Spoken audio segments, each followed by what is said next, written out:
It's like my uncles remind me they're on mute. Tēnā koe, James, o tira kia koutou ngā memo tēnei komiti. He uri tēnei o Ngāti Rangi Nui, Ngāti Rangi Tūwhare toa te raroa hoki. My name is Kiri Allan, and I'm opposed to this bill because it is a simple abomination. It seeks to erase Māori from our own history books and in our own lands.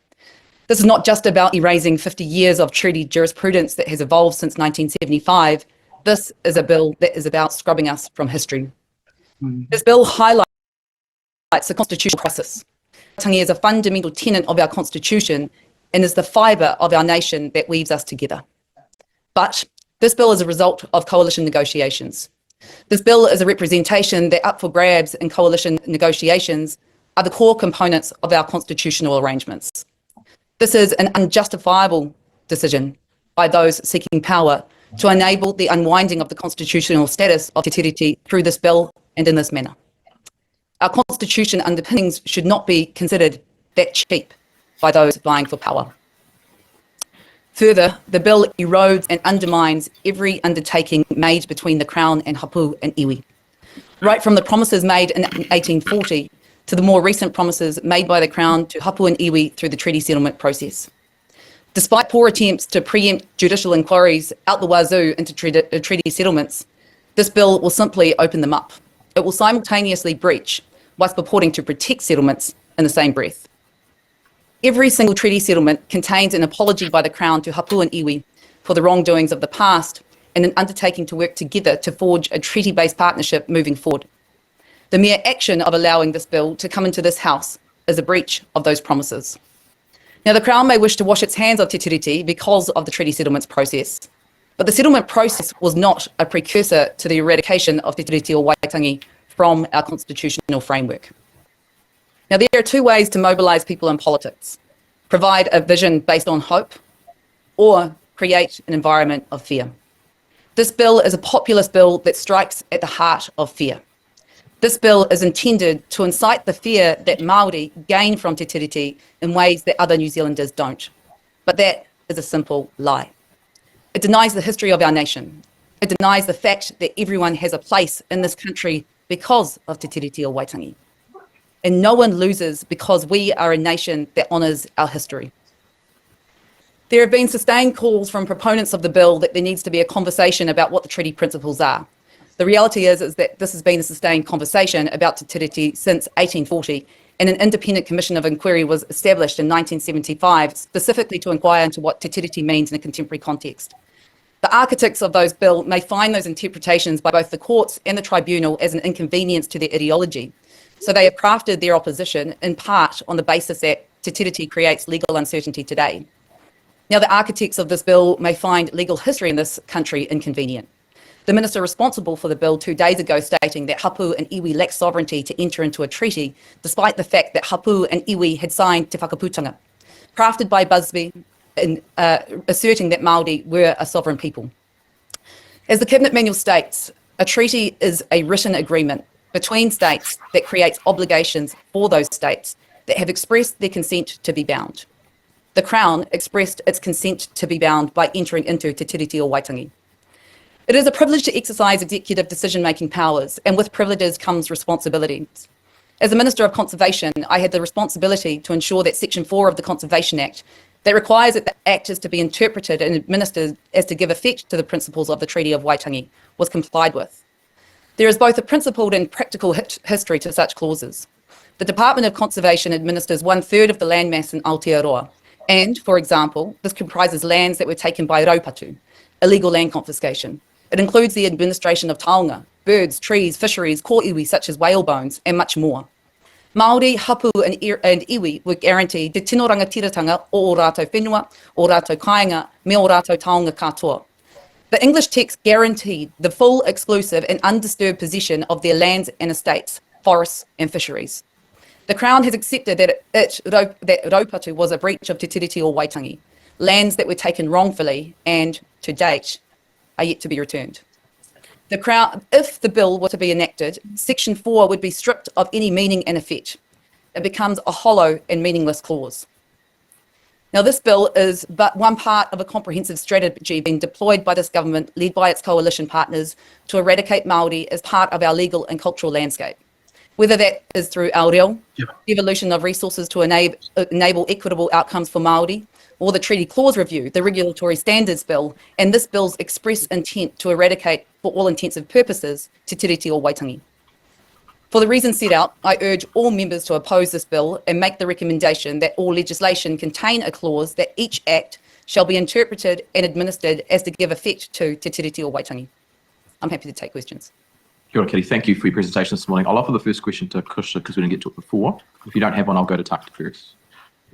Tēnā koe Kiri, pai te kite atu i a koe. Our last presenter came from a very different angle to you, but she kept referring to Labour as the government. In your opinion, what are some of the most positive initiatives that have come out with regard to treaty principles in the past, and how do you see the damaging effects of what could happen now?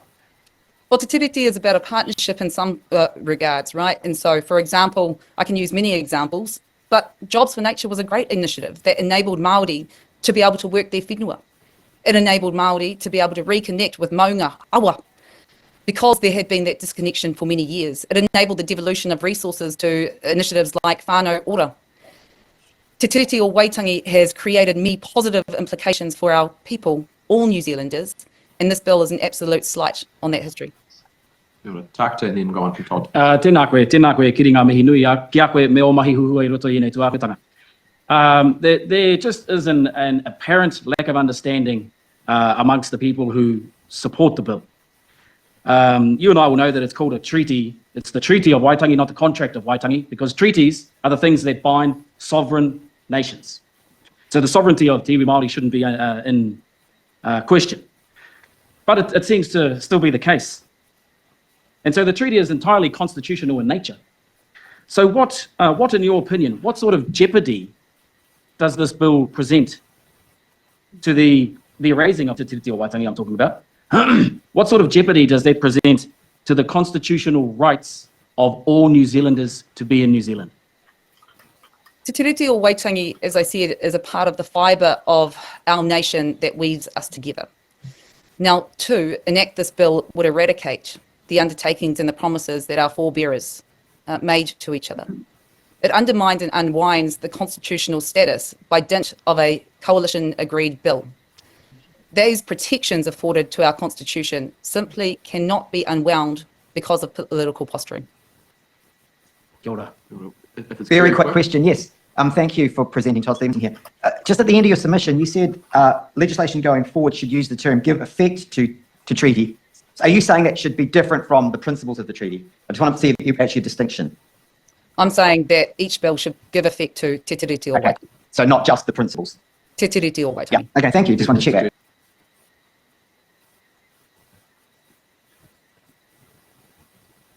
Okay. Right. So one thing I think I need to address here is actually how much I appreciate Todd Stevenson being there. I know that sounds weird, the statement, because technically he's an ex-party member, but I've noticed that he is a bit different from the other ex-party members in the way how he engages with people, and I do appreciate that. Now, about the 3 Ps, participation, protection, and partnership.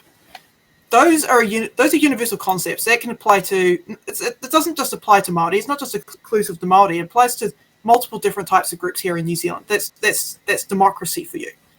Now, one thing we need to be aware of, especially for people that that are in favour of this bill, need to be aware that the Luxon government, as Citizen Gold has pointed out, is looking to make a buck out of New Zealand's natural assets. And if they are willing to give special favour to corporations so that they can utilise assets that originally belonged to Māori, do not think for 1 second that if you are a Pākehā, you are going to be immune from that. The government will screw over everyone if it means they can make a buck off you, if it means that they can sell assets that you have access to, right? So don't kid yourself there. That no one is immune to being screwed over by the Crown in favour of corporate interest. Okay. So yeah, there are multiple inequities that the Crown's actions have resulted in. I mean, I posted an entire list of Crown breaches in the chat. I can do it again if people want to see it again. But yes, in my personal opinion, this bill is to distract from a much scarier, bigger bill called the Regulatory Standards Bill. That's the bill that the ACT Party's tried to pass now, I think 3 times or 2 times. But yeah, it's pretty scary, and I advise people to look into that bill because that's the big actual dragon here. It's not this bill. This bill, David Seymour, he must have known when he was writing this up that it was cooked to begin with. But the Regulatory Standards Bill, that's the big scary one. That's going to fuck over everyone. Any thoughts, Ray?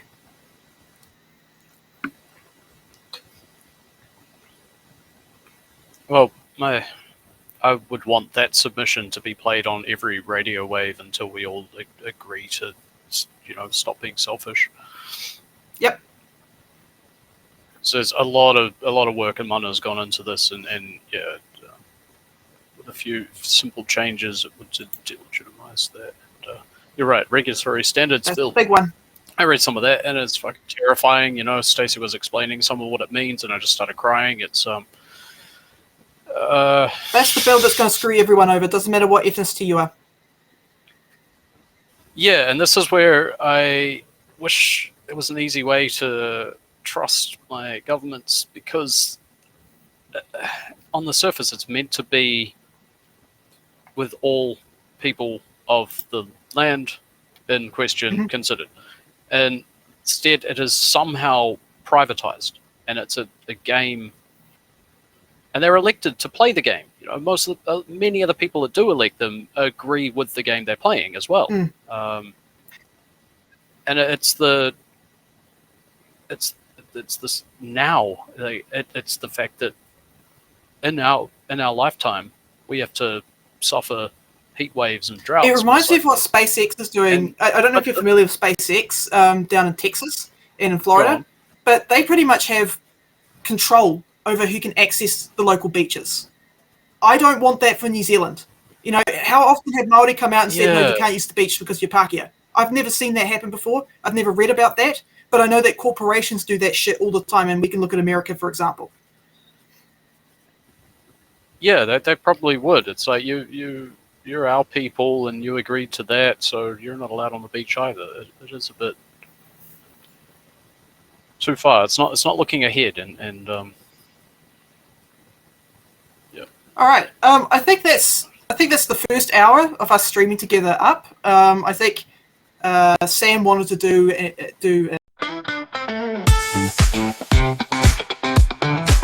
Thanks for watching. Make sure you're subscribed to our Facebook, YouTube, Twitch, Instagram.